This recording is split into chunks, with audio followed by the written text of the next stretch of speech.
What's up, guys? How you doing? This is the Captain speaking, and today I just kind of wanted to talk to you guys a little bit about the EDC, right? The everyday carry, men's everyday carry. So there's this thing that's been going around on the internet, right? And it's called the EDC, the everyday carry, like, right? Like for men, like for men's EDC. And it got me thinking, I hadn't done something of that sort for you guys, like for my audience, young Christian dudes, Christian guys, right? And so I guess that's kind of what I wanted to do today, is do a little bit of an EDC or something like that. Just general things that you should have as a young dude. Potentially arm yourselves against the wiles of the devil and against the wiles of the world, guys, because it's just a mess out there. It really is. Which is why, guys, I decided to go over 7, count them, I'm going to quit doing the hands thing, guys, because I get it wrong every time. 7 things every Christian guy should have. Starting off with number 1. Number 1, guys, it's going to have to be the Bible. It has to be the Bible. Every young man in this world of today must have a Bible. Worse, they must use it. You gotta read it, okay? Because when somebody walks up to you with some crazy off-the-wall doctrine talking about Jesus was a goat, you got to be able to say, no, he wasn't, right? And you got to be able to point them to the right place so you can actually back up what you're saying. I can't tell you how many times this has happened to me, guys. Somebody came up with just the craziest stuff that you's like, really? Where did you find that? Where does it say that? Turns out it doesn't say that at all, and you know what? They'll get away with it if you don't know what the Bible says. You got to have a Bible, and you've got to know it. You don't have to be like a doctor or a PhD in the thing or anything, but you gotta at least know whether or not Jesus was a woman. 2, guys, is a knife or some type of weapon or something whereby you may defend yourself or potentially the people that you care about. Maybe not a wife, maybe not a child or a kid or something. These items are not necessarily just simply geared towards a married man or unmarried man. It's just generally a guy, right? Like just talking about a young Christian dude. These things you should have just as a guy. You gotta have something to defend yourself. A knife, a gun, a stinking pair of nunchucks, like a piece of pipe, something so that you can defend yourself against somebody or something, right? Like some wild animal. Maybe you're out on a hike. I did a video, was 8 great places to date, something like that, guys. And they would talk about those things. Wild animals, right? They exist. And generally, like where I live out, like way out in the country somewhere, we have bears and bobcats and lions and tigers and all those sorts of.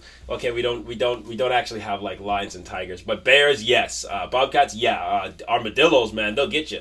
You gotta have something and be able to defend yourself in some way, shape, or form against some predators, guys, because predators are not just animals, they are men, as well as just general human beings. Number 3. Grooming utensils, guys. You gotta have some type of grooming utensils because you are men, not savages or Bigfoots, okay? You gotta have something like a brush, nail clip, cuticle cutter, something, guys. Styling, do something, a razor. You've gotta have something whereby you might groom yourself so that you don't look, smell, sound, or appear as some loony, itty-bitty, nasty, grotesque thing that just sprung up out the garbage and just started to walk, okay?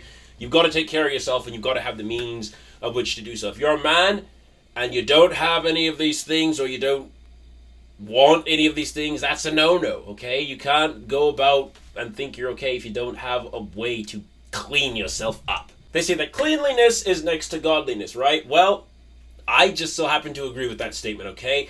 If you're not cleanly, then you're not godly. Get out. Number 4, guys, is a phone, okay? This is kind of self-explanatory, okay? People got to be able to get a hold of you. It's a communication device, right?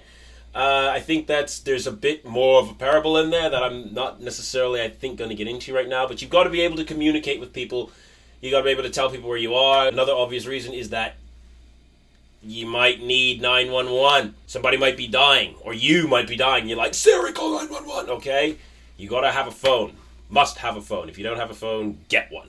Number 5 on the list is dress wear. More importantly, or specifically talking, a suit. Guys, if you're a grown man and you do not have a tux top, what are you doing? You have to have something wherewith you may go to funerals and not appear like you came off the street or you don't know how to dress or anything like that. Weddings, job interviews, guys, you gotta have something that makes you look mature and like you actually know how to dress. You actually know how to put on clothes and go somewhere where you can appear as a gentleman, right? You have to have some form of formal wear. Now, here's the thing. You can get creative with this, guys. You can literally put together your own form of dress wear. And this is exciting. It's exciting, but it's dangerous, okay? If you do this, you have to know what you're doing. You have to be able to pick out things that look good and fit the bill. Now, you do not have to wear a tux top. What I mean by this is that there are other forms of formal wear that are archaic, right? And it's legitimate formal wear. You can couple from these things. You can borrow from these things, and you can place them in the world of today, and you can accentuate it to your specific style. Guys, I do this with a kilt. I make my own shoes. When you make your own clothes, that oh my gosh, that opens up a whole nother world that nobody else has access to. You can literally make up what you want to wear and literally wear it. Guys, just get formal some way or other, okay? Lord of the Rings, you can do formal Lord of the Rings, literally, so that you don't just walk everywhere in jeans and sandals. Number 6 on the list is a tool. More specifically, I would say a hammer. Why a hammer? Because every guy has to have a hammer. Come on, you whack things with it. Come on now, every guy needs a hammer. Drill gun is something, guys. You gotta have some sort of tool that you can use to build things and whatnot, right? We're born with the knowledge of cars and building houses and all this stuff, tearing up roads and the like, right? It's ingrained within our being. Like, you gotta have a tool if you're a man. Just some tool, tools. You gotta have something whereby you might build, destroy, or be productive in some way, shape, or form. Probably a hammer. Number 7 on the list, guys, actually is not a physical thing at all, but it is in fact pride. Now, there is a healthy pride and there's an unhealthy pride, okay? If you're prideful, then it means you got a little bit too much internal poop going on, like no pun intended, and you're a little bit of a jerk, okay? I'm going to do a video about that in the very near future. If you're too prideful, you're a jerk. It's just as long and the short of it is you're a jerk if you got too much pride and you blah, blah, blah, blah, blah, right? Now, on the other hand, if you got pride and you have, like, a code of honor and conduct, things you will do, things you won't do, this is a must, and you have to have this attributed unto you if you're a man. You got to have a sense of pride, and a healthy sense of pride, a sense of self-respect, a sense of dignity, and dare I say it, a sense of justice. Help me now, I'm preaching. Now, there's a couple of things that I didn't mention. Things like a car, right? That's like obvious, it should have been on the list, right? A car, a house, things like that, right? Well, I didn't mention them because, frankly, you actually don't need these things. There are ways to get around this. Now, if you're married, that's another story. It's a different story, right? I eschewed certain things because this is actually, if you're not actually married or you don't have a kid or whatever, it's just things that guys, generally guys should have, and it's not necessarily a car or a house, right? Maybe you're not there yet, in other words, right? It doesn't apply to everybody every time. But these are just things that I, in my humble opinion, not so humble opinion, think that every guy should have.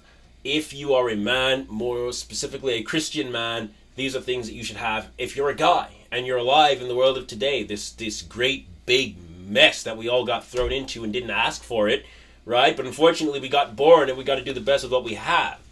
Now, I know that some of you guys, again, we're not like gifted the best parents in the world, and maybe you didn't even have parents, guys, but that's why I'm here, okay? I'm trying to help you be the best that you can be, do the best that you can do with what you've got, right? I mean, at the end of the day, all that matters is that we get through this thing safe and sound, and we help as many people along the way as we can.